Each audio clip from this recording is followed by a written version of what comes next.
जादुई 2 लहंगों का जादू। कानपुर शहर के एक छोटे से किराए के मकान में खुशी और मुस्कान अपने माँ बाबा के साथ रहते थे।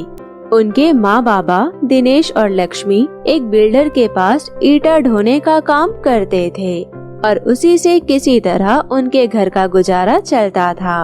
एक बार की बात है, दिनेश और लक्ष्मी साइड पर काम कर रहे थे, तभी बिजली का हाई वोल्टेज तार के गिर जाने से लक्ष्मी और दिनेश की वहीं मौके पर ही मौत हो जाती है।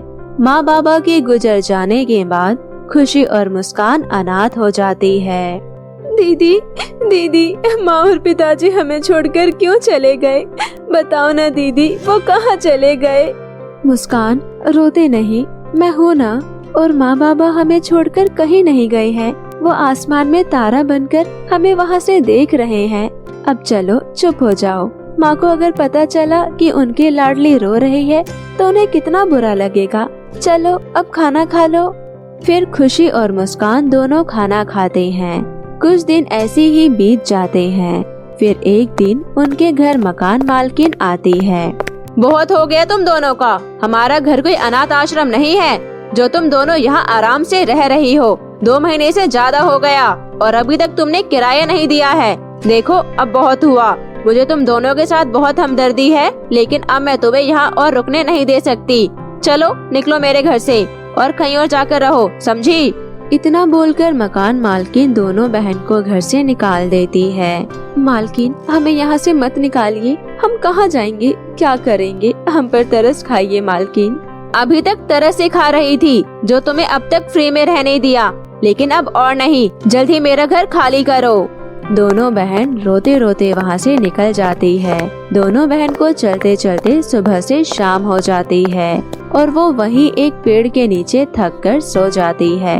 अगले दिन मुस्कान खुशी से कहती है, दीदी, मुझे बहुत भूख लगी है। भूख के मारे मेरे पेट में दर्द हो रहा है। मुझे कुछ खाने को दे दो प्लीज दीदी। थोड़ी देर और रुको बहन, मैं देखती हूँ, शायद हमें कुछ खाने को मिल जाए। दोनों बहन आगे बढ़ती हैं। तभी वहाँ कुछ मजदूर बोरियां ढो रहे थे। खुशी वहाँ जाती है और वहाँ के मालिक से बोलती है, अंकल जी, क्या मुझे यहाँ कोई काम मिल सकता है? कोई भी काम हो मैं सब करूँगी। मेरी बहन बहुत भूखी है, प्लीज अंकल जी।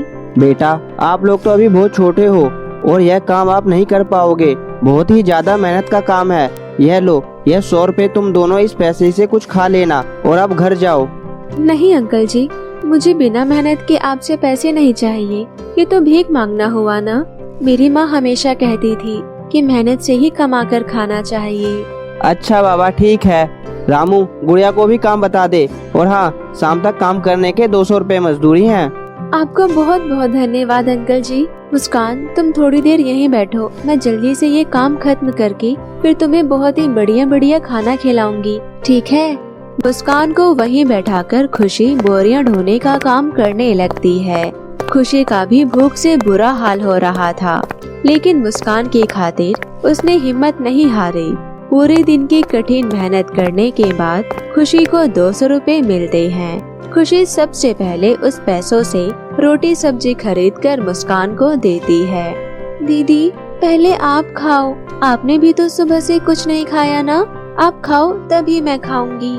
फिर दोनों बहन खाना खाते हैं। रात होने वाली थी और दोनों बहन के पास सिर छुपाने के लिए कोई जगह नहीं थी। तभी खुशी एक बस पकड़कर अपने चाचा के घर चली जाती है और चाचा को सारी बातें बताती है। ये सब सुनकर खुशी के चाचा गोविंद कहते हैं, शहर में इतना सब हो गया और मुझे पता भी नहीं चला। और अच्छा हुआ तुम दोनों यहाँ आ गई। अब तुम्हें चिंता करने की कोई जरूरत नहीं। चलो अब थोड़ी देर आराम कर लो। तभी खुशी की चाची गुस्से से गोविंद से कहती है, देखो जी, हमारा कोई धर्मशाला नहीं है कि कोई भी मुंह उठाकर यहाँ रहने चले आए।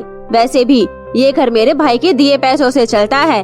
खुद की बच्चियों को कमाकर खिलाने की औकात नहीं है आपकी, और ऊपर से इन अनाथ बच्चियों को मेरे छाती पर लाकर बिठा दिया। देखो अभी की अभी उसे घर से बाहर निकालो, वरना मैं अपनी बेटी को लेकर हमेशा हमेशा के लिए मायके चली जाऊंगी। शांति, तुम कैसी बात कर रही हो? रात के अंधेरे में यह दोनों बच्चियों को कैसे और कहां भेज दूं? सुबह होने दो, फिर मैं उनका कुछ बंदोबस्त करवा देता हूँ। खुशी और मुस्कान ये सब सुन लेती हैं और रोते रोते वहाँ से चली जाती है। दीदी अब क्या होगा? अब हम क्या करेंगे? हम कहाँ जाएंगे? एक सहारा बचा था, वो भी नहीं रहा अब तो। मुझे भी अब कुछ समझ में नहीं आ रहा है मुस्कान। काश माँ बाबा जिंदा होते तो आज हमारी ये हालत नहीं होती। पर दीदी आपने तो कहा था माँ बाबा आसमान में तारा बनकर हमें देख रहे हैं। क्या वो इस वक्त भी हमें देख रहे हैं? मुस्कान के मासूमियत भरे सवाल सुनकर खुशी के आंखों में आंसू आ जाता है। वो बोलती है, हाँ मुस्कान। माँ बाबा आप हमें देख रहे हो तो फिर हमारी मदद क्यों नहीं करते? देखो ना हम कितनी तकलीफ में हैं। दीदी भी बहुत दुखी है। माँ बाबा आप हमें भी अपने पास बुला लो ना। मैं भी आपके साथ आसमान में तारा बनना चाहती हूँ। मुस्कान की बातें सुनकर खुशी भी रोने लगती है। माँ अब तो मेरी हिम्मत भी नहीं रही। मुझे माफ कर दो माँ। मैं मुस्कान का ध्यान नहीं रख पा रही हूँ और ना ही कुछ कर पा रही हूँ। माँ प्लीज अब आप ही हमें कोई रास्ता दिखाओ। तभी वहाँ एक परी प्रकट होती है। मुस्कान, खुशी, मैं सुनैना परी हूँ और मैं परी लोक से आई हूँ। मुझे तुम्हारी माँ ने तुम्हारी मदद करने के लिए भेजा है। क्या सच में? हाँ सच में।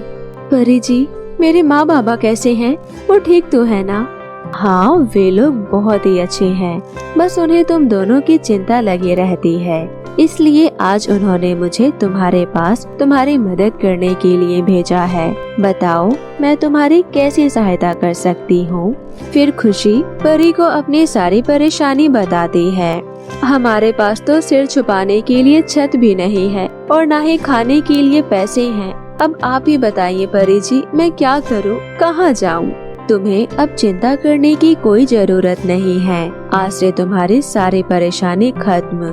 ये लो, ये जादुई 2 लहंगे हैं। एक लहंगा खुशी तुम्हारे लिए और दूसरा लहंगा मुस्कान तुम्हारे लिए। खुशी तुम अपने लहंगे को पहनकर जो भी बोलोगी वो सब तुम्हें मिलेगा और मुस्कान तुम्हें इस लहंगे से ढेर सारे सोना, चांदी और रुपया पैसा मिलेगा।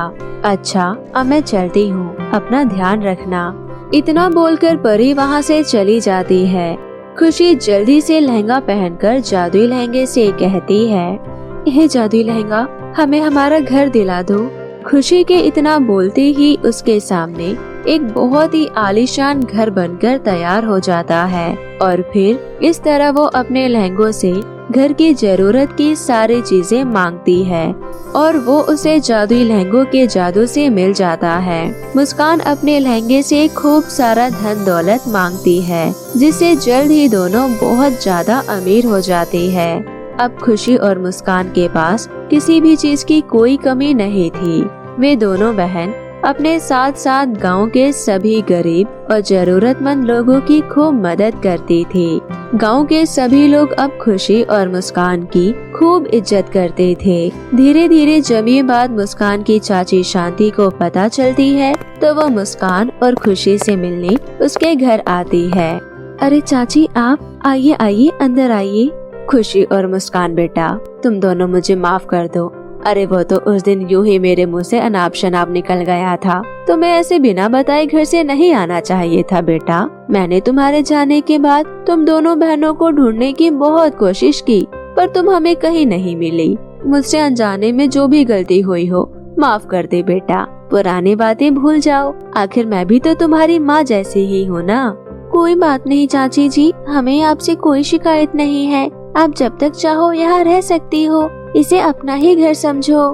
खाना खाने के बाद खुशी और मुस्कान सो जाती है। तभी उसकी चाची चुपके से उठकर मुस्कान के कमरे में जाकर उसका जादुई लहंगा चुरा लेती है और वहाँ से जाने लगती है। तभी उसके सिर पर डंडों की बारिश होने लगती है।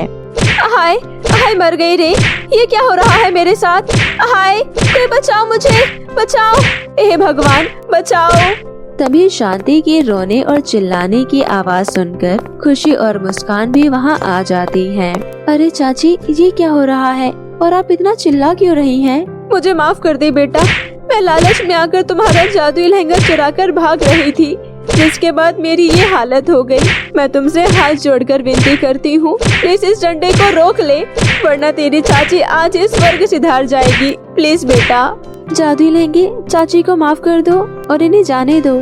खुशी के इतना बोलते ही डंडा रुक जाता है और उसकी चाची उल्टे पैर वहाँ से भागती है। वो फिर कभी लौटकर खुशी और मुस्कान को परेशान करने नहीं आती और दोनों बहनें अपने घर में खुशी खुशी रहने लगती है। तो मेरे प्यारे दोस्तों, कैसी लगी आपको हमारी ये कहानी? हमें कमेंट करके जरूर बताएं और इसे अपने दोस्तों के साथ भी शेयर करें। और हाँ दोस्तों, अगर आपको ऐसे ही और नई मजेदार कहानियाँ देखना पसंद है तो हमारे चैनल चंदा टीवी को अभी सब्सक्राइब कर लें। तो मिलते हैं आपसे फिर किसी नई कहानी के साथ। तब तक के लिए आप अपना ध्यान रखें। बाय बाय दोस्तों।